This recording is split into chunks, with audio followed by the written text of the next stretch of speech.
Yang ketiga, bentuk kesyirikan yang ketiga, Allah katakan innallaha la yaghfiru ayyushraka bih. Sesungguhnya Allah tidak mengampuni dosa syirik. Ini dosa syirik ini. Sampai tobat. Sampai bertobat dan menjauhi ya perbuatan yang pernah dilakukan. Yang ketiga adalah menyamakan Allah Subhanahu wa taala di dalam nama dan sifat. Nama dan sifat. Contoh, Allah Subhanahu wa ta'ala memiliki mata. Itu dalam Islam meyakini Allah melihat. Allah maha melihat. Ya. Allah Subhanahu wa ta'ala maha melihat. Tetapi tidak boleh menyamakan penglihatan Allah seperti penglihatan kita. Itu yang nggak boleh. Karena kita nggak tahu seperti apa penglihatan Allah Subhanahu wa ta'ala. Karena Allah Al-Basir, maha melihat. Kalau manusia kan bukan Al-Basir, bukan maha melihat. Melihatnya terbatas, betul. Kehalangan tembok, kita nggak tahu di sebelah tembok kita ada apa. Ya. Jangankan yang nggak usah terhalang lah. Ya, jenengan yang hadir, yang geliat. Ya, sama-sama matanya, ada yang mungkin pakai kacamata, ada yang nggak pakai, betul. Itu saja sudah beda penglihatan. Kalau Allah maha sempurna di dalam penglihatannya, sehingga tidak boleh menyamakan Allah melihat seperti makhluknya melihat. Yang enggak, makhluknya sangat terbatas. Wong yang sama-sama pakai kacamata aja beda-beda. Ada yang min, ada yang plus. Ada yang min plus, ada yang min plus. Ya, mungkin ada. Ya. Sehingga ketika menyamakan bagi Allah Subhanahu wa ta'ala dalam nama dan sifat, ya, maka apa? Maka ini adalah perbuatan kesyirikan dalam nama dan sifatnya. Atau misalnya Allah Subhanahu wa ta'ala menyebutkan di dalam Al-Quran, Allah memiliki tangan. Maka wajib bagi kita meyakini Allah punya tangan. Tetapi tangannya itu Allah yang tahu seperti apa. Maka kita tidak boleh, oh tangannya kayak kita kali ya begini. Ya nggak bisa. Yang sama-sama makhluk yang diciptakan tangannya sama. Beda. Maaf, monyet. Pernah lihat monyet? Monyet punya tangan? Jenengan punya tangan? Sama? Beda dikit gitu kan. Ya beda, ya bukan dikit, ya jauh, itu kan bulunya banyak, bulunya panjang-panjang, itu jarinya panjang, ya. Sama-sama nama, tetapi apa beda hakikatnya. Allah memiliki tangan, maka kita juga punya tangan, maka tangan kita dengan tangan Allah tidak sama. Terus tangannya Allah seperti apa? Ya Allah yang maha tahu. Ya, Allah yang maha tahu. Allah mendengar, manusia mendengar, sama-sama pendengaran, tetapi hakikatnya beda. Antara pendengaran Allah dengan pendengaran manusia jauh. Allah As-Sami, maha mendengar.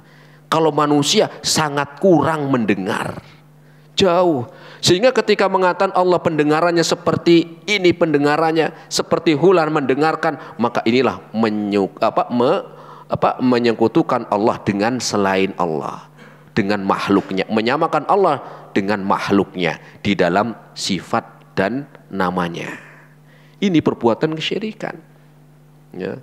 Maka bagi kewajiban bagi seorang muslim dan muslimah meyakini Allah memiliki nama yang sempurna, yang indah, dan sifat-sifat yang sempurna. Ya.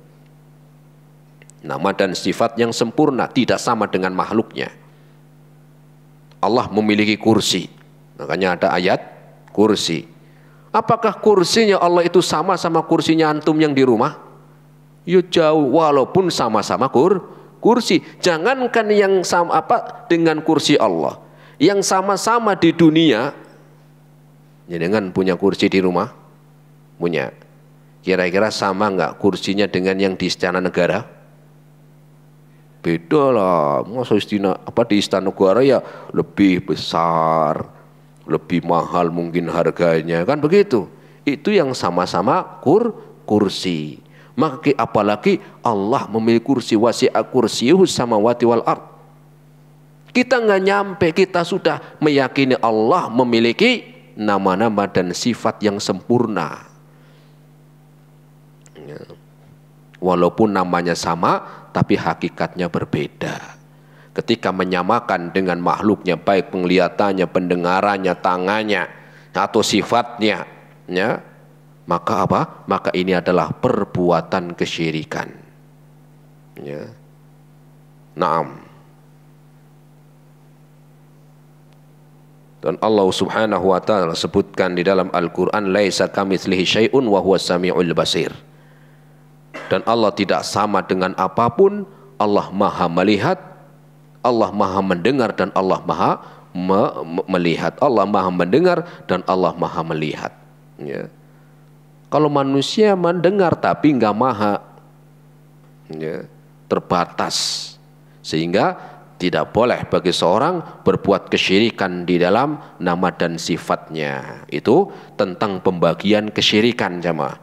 Sehingga yang dimaksud ayat di dalam surat An-Nisa tadi, ya, Allah Subhanahu wa taala berfirman, innallaha la yaghfiru ayyushraka bihi wa yaghfiru ma dzuna dzalika liman yasha. Sesungguhnya Allah tidak mengampuni perbuatan kesyirikan. Kesyirikan tadi menyamakan Allah dengan makhluknya, baik itu dalam kekuasaan yang itu mutlak bagi Allah, kemudian dia meyakini ada selainnya, yang keduanya di dalam kekhususan peribadahan, dan yang ketiganya di dalam asma wa sifat, di dalam nama dan sifatnya. Kenapa Allah Subhanahu wa taala sampai mengingatkan Allah tidak mengampuni perbuatan seperti itu? Kenapa yang pertama sampai Allah tidak mengampuni sampai dia bertobat? Ya. Kenapa? Ini adalah tindakan kejahatan yang luar biasa. Tindakan kejahatan yang luar biasa kepada Allah Subhanahu wa taala. Ya. Kalau orang berbuat kejahatan kepada manusia biasanya karena ada niatan tertentu. Ada orang rampok, ada pengen menguasai hartanya. Ada orang dia berbuat buruk kepada manusia karena ada syahwat. Tetapi dia berbuat kejahatan kepada Allah di dalam menyamakan Allah dengan makhluknya, apa niatnya? Sehingga inilah kejahatan yang luar biasa langsung kepada Allah Rabbul Alamin. Ya. Kemudian yang keduanya, karena perbuatan kesyirikan adalah zalim yang paling berat, zalim yang paling besar. Ada zalim, ada yang zalim besar, ya, di antara zalim yang besar itu macam-macam. Di antara yang paling besar adalah zalim kepada Allah Subhanahu wa taala. Bukan berarti Allah tidak membalas, bukan, tetapi perbuatan kezaliman yang dilakukan manusia kepada Allah adalah ada kezaliman. Jadi kezaliman itu terbagi menjadi dua. Ada kezaliman manusia kepada Allah, ada kezaliman manusia kepada manusia. Kalau zalim kepada Allah, ini menyamakan Allah dengan makhluk. Kalau zalim kepada manusia, membunuh, ini juga kezaliman yang paling besar. Cuman dia zalim kepada manusia. Ada yang zalim kepada Allah, ada yang zalim kepada manusia.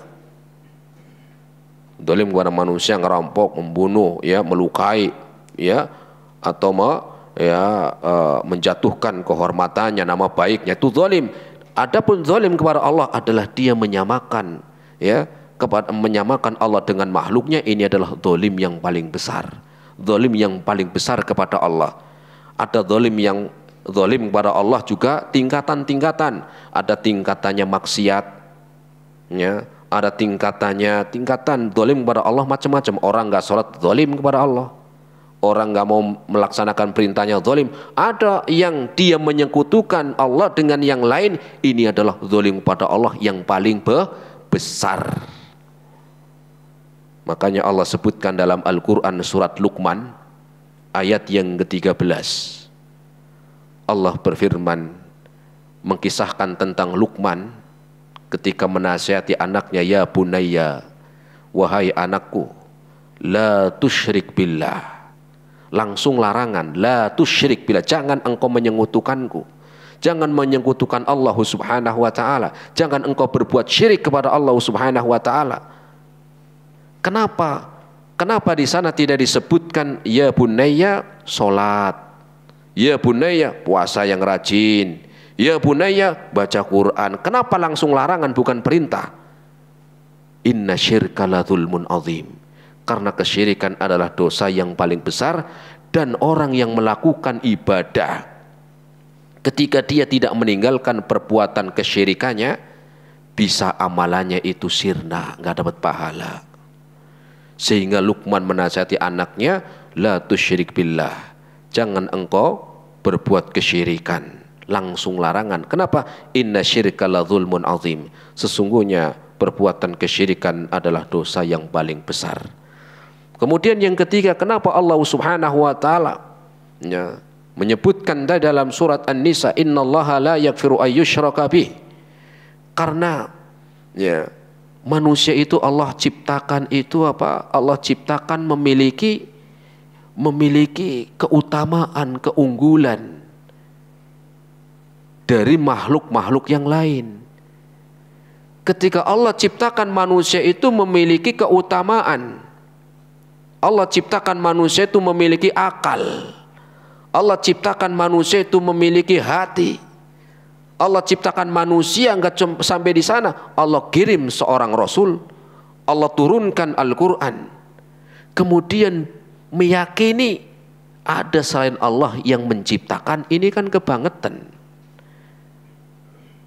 Ketika Allah yang sudah menciptakan manusia itu dikasih akal, dikasih hati, dikasih apa? Rasul. Kok bisa-bisanya nyembahnya ke orang mati? Walaupun itu nabi sekalipun, akalnya kemanain gitu maknanya. Allah menciptakan kita itu, manusia itu sempurna memiliki akal. Kok malah nyembahnya hewan? Ente akalnya kemana gitu loh maknanya. Manusia dan hewan itu lebih mulia yang mana? Lebih mulia manusia. Kenapa hewan yang disembah? Kenapa hewan yang disembah? Ini penghinaan bagi Allah Subhanahu wa taala. Allah yang menciptakan dengan sempurna manusia, tetapi disekutukan, diselewengkan, yang harusnya ibadahnya ke sini, tetapi ternyata ibadahnya kepada yang lain. Allah yang mengabulkan doa, Allah yang memberikan keinginannya, memberikan apa permintaannya, doa-doanya dikabulkan. Kenapa mintanya ke orang mati? Akalnya kemanain gitu loh, secara langsung itu begitu. Kalian jelas orang mati sama orang hidup, utamanya jelas orang hidup masih bisa beramal soleh. Kok mintanya kepada yang mati? Harusnya orang mati itu didoain biar diampuni dosa-dosanya, diterima amal ibadahnya, dimasukkan ke surganya, bukan malah dijadikan peribadahan. Ini penghinaan kepada yang menciptakan. Yang aneh bin ajaib lagi, sudah Allah ciptakan manusia sempurna, memiliki akal, memiliki hati, diberikan Al-Quran, diutus seorang Rasul, kok bisa-bisanya nyembahnya ke patung? Ini kan apa? Yang mulia malah nyembahnya ke yang hina, bukan hina tapi apa? Yang nggak punya kemampuan apa-apa, ya, nggak punya apa-apa. Sehingga apa? Inilah penghinaan kepada Allah Subhanahu wa taala. Ini yang ke jin, ini yang ke orang mati, ini yang ke hewan, ini yang ke batu. Ya. Nabi aja nggak boleh disembah. Ya. Manusia apa? Ya, ini penghinaan tentang kemuliaan manusia. 6. Dan Allah sebutkan dalam Al-Quran surat An-Nahl ayat yang ke-20, walladzina yad'una min dunillahi la yakhluquna syai'a. Dan orang-orang yang berdoa kepada selain Allah, beribadah kepada selain Allah, maka mereka nggak mampu menciptakan. Tidak mampu menciptakan apa-apa. Tadi lalat, nyamuk, ini nggak bisa. Ya. Satu aja lah, nggak usah banyak-banyak, nggak ada. Ya. Wahum yuhlakun, bahkan itu diciptakan. Bahkan apa? Bahkan yang disembah itu diciptakan. Kok bisa disembah? Manusia diciptakan bukan untuk disembah. Jin Allah ciptakan bukan untuk disembah. Hewan Allah ciptakan bukan untuk disembah. Ya, tetapi ya hanya Allah Subhanahu wa taala. Kemudian juga di antaranya seorang yang ya, perbuatan kesyirikan adalah ya, sumber dari banyaknya khurafat, sesuatu yang tidak apa, yang tidak sesuai dengan akal. Khurafat ini nggak sesuai akal dan nggak sesuai dengan apa, kenyataan. Ya, takut dengan ya, dengan sesembahan yang tidak memberikan apa-apa. Oh jangan ya menyelisih ya sesembahan ini, nanti kita celaka. Wong itu aja nggak bisa memberi manfaat apa-apa. Ya, kok kenapa takut? Nah begitu, kenapa takut meninggalkan? Ya, makanya Allah sebutkan dalam Al-Quran, dalam surat ya, dalam surat disebutkan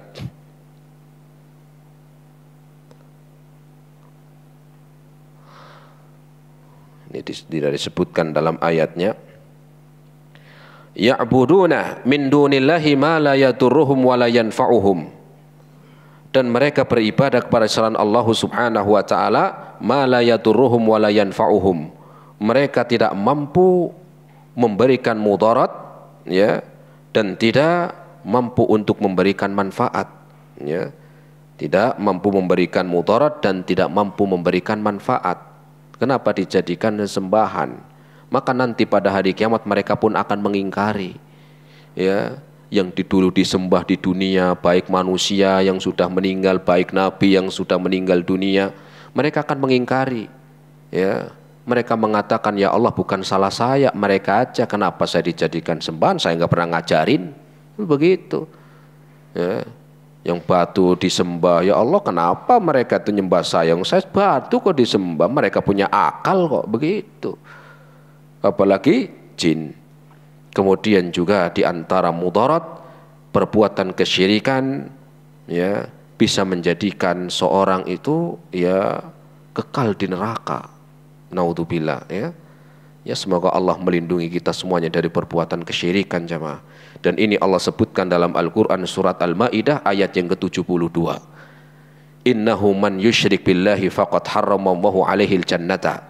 Sesungguhnya orang-orang yang menyekutukan Allah Subhanahu wa taala dengan makhluk-makhluknya, faqad harramallahu alaihil jannata, sungguh Allah mengharamkan dia masuk surga.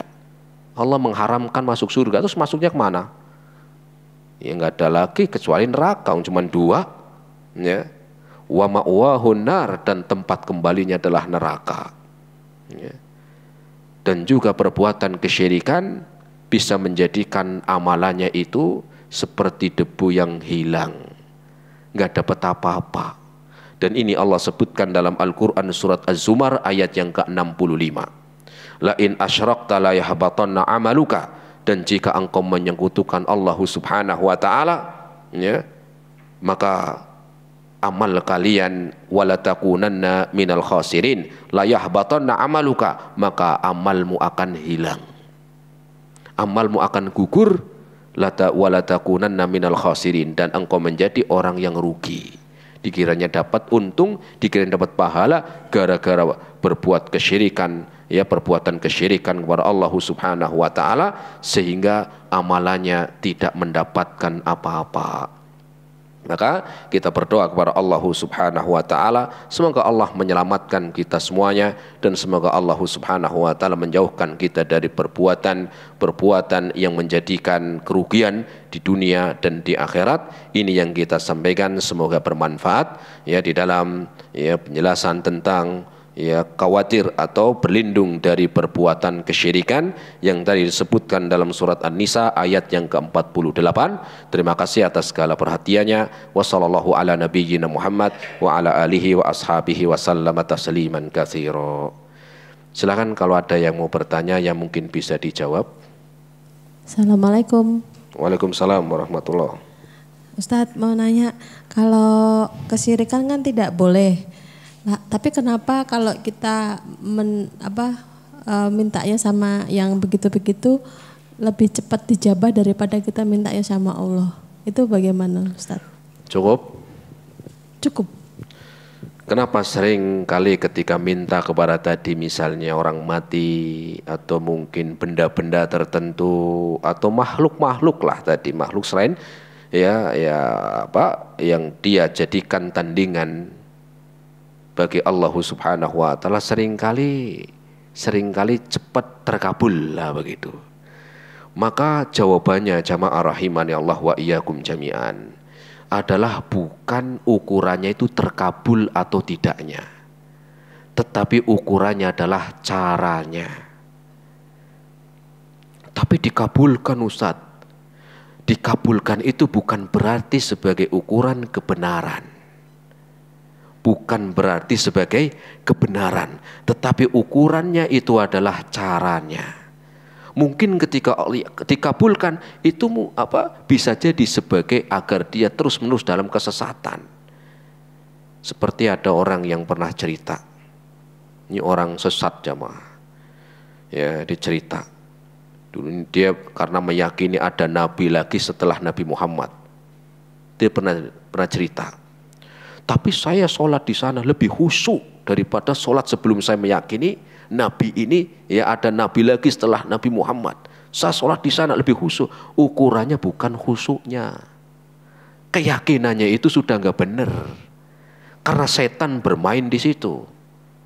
Kenapa? Karena setan sudah bermain, ya.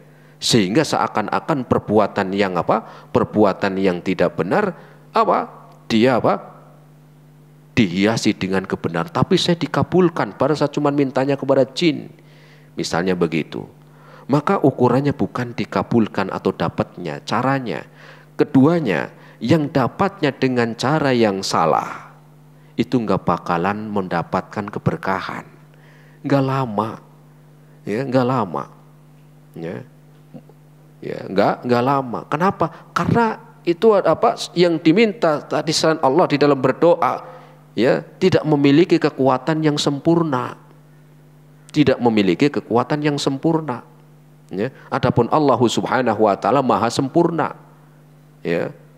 Maka kalaupun seandainya dapat yang diinginkan dari cara yang nggak bakalan lama, nggak bakalan berkah, dan juga itu hanya sementara, dan dosanya yang ketiga terus menerus. Naudzubillah. Jadi intinya bukan ukurannya bukan di dalam pengkabulannya, tetapi adalah caranya. Allahu a'lam bishawab. Nah, silakan kalau ada yang mau tanya lagi. Izin bertanya Pak Ustadz. Assalamualaikum warahmatullahi wabarakatuh. Waalaikumsalam warahmatullahi wabarakatuh. Satu aja pertanyaan saya. Itu beberapa orang ada yang memakai kalung kesehatan, gelang kesehatan, itu hukumnya juga syirik ya Pak Ustadz ya, gitu aja golongannya. Waalaikumsalam warahmatullahi wabarakatuh. Ya, tentang pengobatan adalah terbagi menjadi dua. Pertama adalah pengobatan yang disyariatkan, yang kedua tidak disyariatkan. Pengobatan yang disyariatkan itu pun juga terbagi. Pertama, pengobatan yang sesuai dengan Al-Quran dan Sunnah Nabi. Ini yang kita kenal dengan Tibbun Nabawi. Seperti dalam Al-Quran, pengobatan ada, ya Allah sebutkan ya tentang ya misalnya berbekam atau mungkin madu, ya atau habbatu sauda, macam-macam, air zam-zam, itu adalah pengobatan yang Allah dan Rasulnya menyebutkan.